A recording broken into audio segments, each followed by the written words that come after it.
Hey y'all, Dr. Wells here again from St. Augustine Beach. Hope you're having a great day. Today, we're going to talk about the Mediterranean diet. It's probably one of the most evidence-based diets out there. We talk a lot about it in our board-approved continuing ed courses for physical therapists. And this one in particular is pretty cool. It's a publication on International Journal of Food Science Nutrition in August of 2025. The authors come out of Athens, Greece, and it's part of the Attica cohort study. They've published some really good stuff looking at obesity, cardiovascular heart disease, but this one is focused on 20-year cumulative incidence of type 2 diabetes. So what did they do?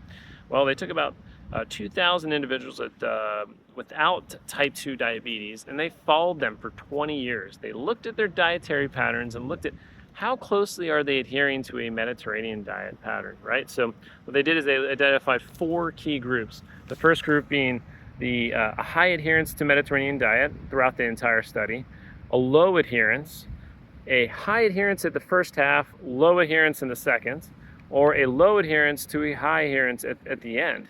And interestingly, what they found is obviously those that adhered highly to the Mediterranean diet had a significant reduction in development of type 2 diabetes.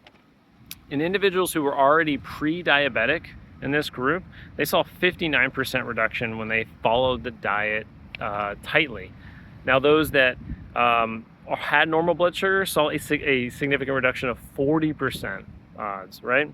So interesting, they said, well, what about those people that had a high adherence, but kind of towards the end, they faded off, right? So towards the end of that 20-year window, they kind of started going back to maybe their Western dietary patterns. Well, they still saw, with those that had a pre-diabetic status, a 45% reduction in developing type 2 diabetes. So overall, what this suggests is that if you stick to a Mediterranean-style diet, your odds of developing type 2 diabetes is significantly low, whether you adhere to the diet highly throughout the entire window of time, or whether you kind of focus on or whether you have diabetes or not, or pre-diabetes, right? So partly that's because a lot of the food patterns that they consist of are predominantly whole, real foods, rich in antioxidants, high in fruits and vegetables, right? So anyhow, I know it's probably not earth-shattering to you, but for us managing individuals that have diabetes, educating around diet is important, and the Mediterranean diet should be one of those tools that PTs pull out of their toolbox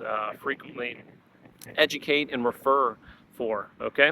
So anyhow, if you like this, check out our courses, nutritionalphysicaltherapy.com, and have a great day.